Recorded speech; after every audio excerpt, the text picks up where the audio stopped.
What's up, everybody? It's Chris from Grounded Beef.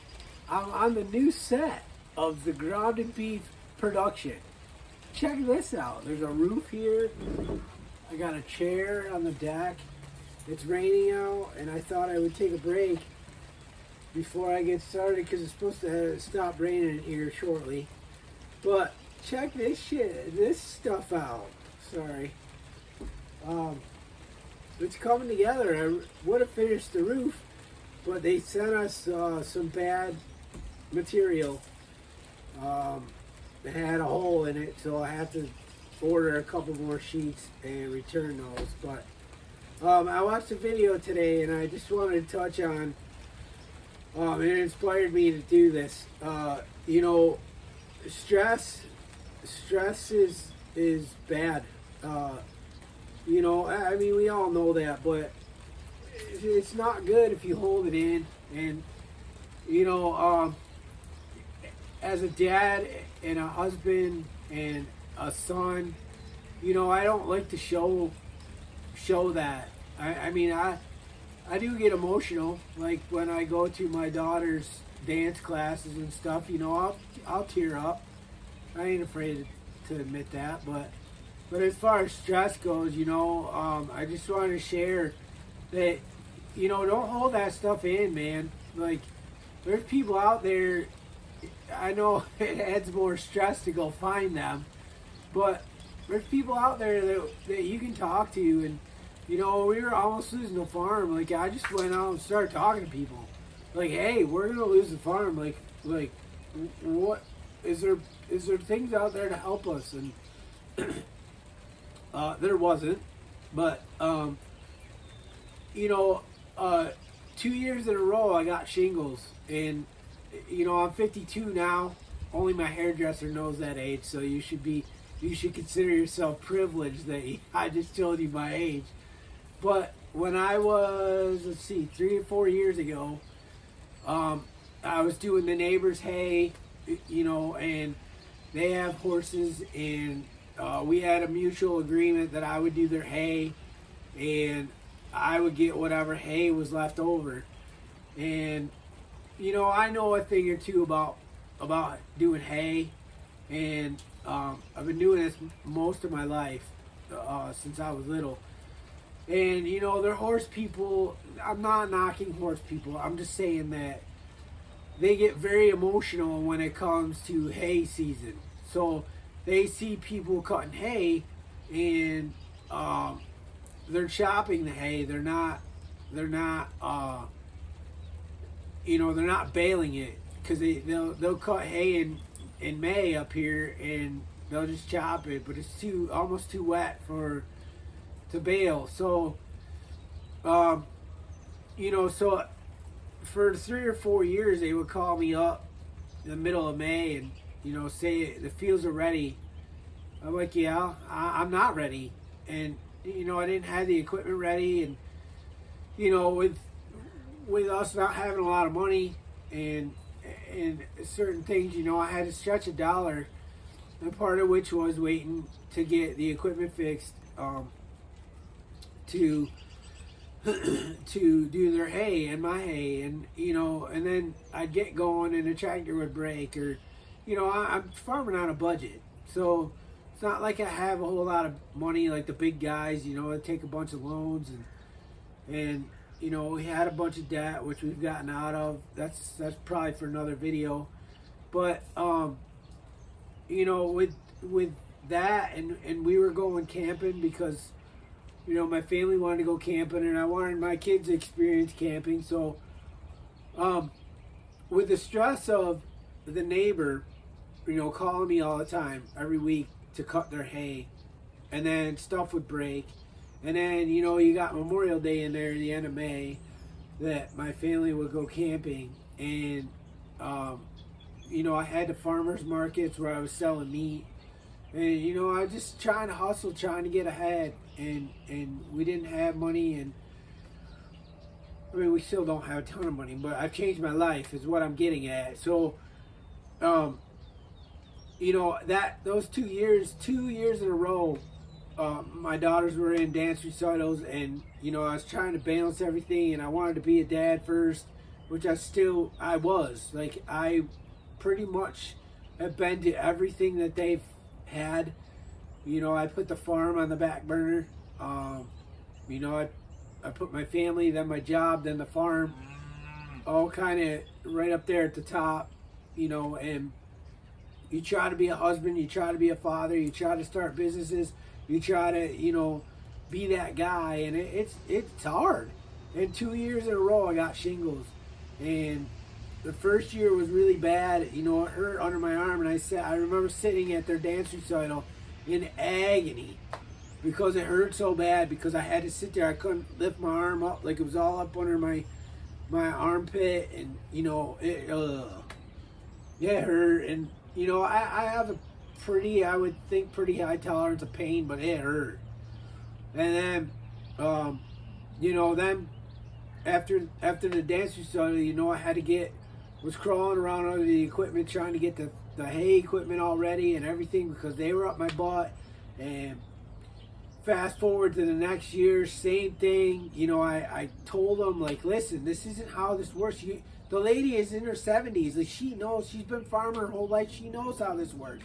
Her dad didn't cut hay till it was dry enough to start a fire. Like, they didn't start cutting hay until the end of July, which is too late up here. But my point being is that she knew that. She just, I don't know what the deal was. There's another young girl down there that would fire her all up, and then they'd get all over my case. And after the second year, I got shingles at the same time. And my wife got them because we were so stressed out with everything that was going on that I stepped back and told her to go rub rocks. Like, go find somebody else. Go pay somebody else. I wasn't even charging her. Like, I get the hay. And I wasn't even... I don't know where I got cut off. My phone stopped. But it wasn't even worth it for the hay that I got. Like, the stress wasn't worth it, and I would run the camper to camp on a Friday night, so that, right after work, we'd load everything up, get the wood all in there, fly down. We'd stay within an hour of the farm, go down to the campground, get everything all set up, have dinner, have a nice fire, go to sleep. I'd be up at 4 in the morning, drive home, load up meat to go to the farmer's market. I'd go to the farmer's market, maybe get some sales, maybe not. Try to feed before I left for the farmer's market, and go there, come back home around, it ended at 1. I'd get home around 1:30, unload all the coolers, feed whatever I couldn't feed before, make sure everything was watered, and back down to camp. And I'd be there mid-afternoon if nothing went wrong. Sometimes it'd be closer to dinner time. Have a nice dinner with them, maybe have a beer or two with anybody that went with us to camp, our friends. And then I wouldn't get to bed till late, because I want to sit out by the fire with my kids and family, and then and talk to my wife. And then we get up Sunday, and you got to be out of camp by noon. And we flew home, and I did it for them, and just so they can experience the camping. And we talked about it after the second year, like, I can't keep doing this. I don't have, I don't have it in me to keep doing this. And then it came to, okay, COVID hit, and then I went down these holes, like I told you, and I found an amazing dude that has changed, a whole group of people that have changed my life. I've said this on other videos, but the Economic Ninja really changed my direction of life. And I talk to my family now, like, okay, we need to take a break for a few years to get the Airbnb going. So that's passive income on top of what I'm working. So I cut my hours at work, so I don't work overtime anymore. That was the other thing. I would work overtime, when I wasn't doing the farmers markets, I was working Saturday up there to try to get ahead. And the more you get ahead, the more you think you get ahead, the more you spend. And, you know, or don't spend. Somebody else is at the door with, you know, a bill or something. Something comes up, and, you know, and so we talked as a family, and I said, listen, like, I can't keep doing this, you know, and you all have to understand this. Like, I don't mind working, and I don't mind busting my butt, but if I'm not getting ahead, and, like, I'm just chasing my tail, like, it's just, like, spinning in the mud, you know. And I've looked at these other people, you know, Chris Taylor from Financial Prepper, and, you know, got tied up with Bud from the Side Hustle Survivalist, and this whole group of Ninja Nation. You know, they've all changed my life, and I realized that I'm not alone. Like, you know, but I have to make changes in my life, so that we can then go to these vacations, and I can sit and enjoy them. Like, you know, I've even been on vacations with other families that we don't go very far away, but I have to still run home every day. And, like, I would sneak in a Saturday at work and go work there for the extra money. And, you know, I've learned that if I had it to do over again, which I'm gonna make a video on that. If I had to start over again, I would have started an Airbnb on a farm, because that's cash flow. Like, whether we're booked all summer or not, like, it's been fairly low cost to do this, but it's cash flow. So the hours that I'm giving up at work should, even with low numbers that we figured out here, like, these numbers should blow this out of the water. So I still have my job. Now I have a side hustle that's going to be more like passive income. I still have the farm, so now I can put more hours into the farm because we have more money coming in. And my stress, and most people's stress, are money. And, like, I told my wife for several years, if I had the money, I'll make the time. If I don't have the money, I can't make the time. So, you know, we didn't know. No one taught us about money. Like, nobody taught me. You know, it was go to work and work your way up the ladder. But the more I went up, the more we spent somehow. And you know, we try, but, like, it's just, you're just running on that wheel. And you know, that's where I found my stress, was to step back. As hard as that is, I told the neighbor to go find somebody else, and she was butthurt, but I don't care. She's found somebody else. I found somebody else to do my hay. It's actually the same person, but he does all my hay now. I just have to bring it home. So I like making hay. I liked running the equipment out there, but right now it had to go. Like, I'm paying to do the hay, so it's more than what it would cost me to do my own hay. But I need newer hay equipment, and, like, it's so right now it's more cost effective to have him do that and have my health, so I can focus on this and the stone house, which is also going to be a passive income. We're turning the stone house. Any of you that are new, we bought a 200-year-old stone house, dirt cheap, and we're making it beautiful again and bringing back the history of the 200-year-old stone house, and that will be passive income. We're going to rent it out as an Airbnb, and that will, by generating these incomes, that money is going to be allocated for investments, hard assets, silver, gold, Bitcoin, XRP, some other things, other investments that I've done a lot of research on. You need to, first off, invest in yourself. Secondly, you know, figure out where your stresses are and figure out how to combat those stresses so that you don't have to deal with that crap.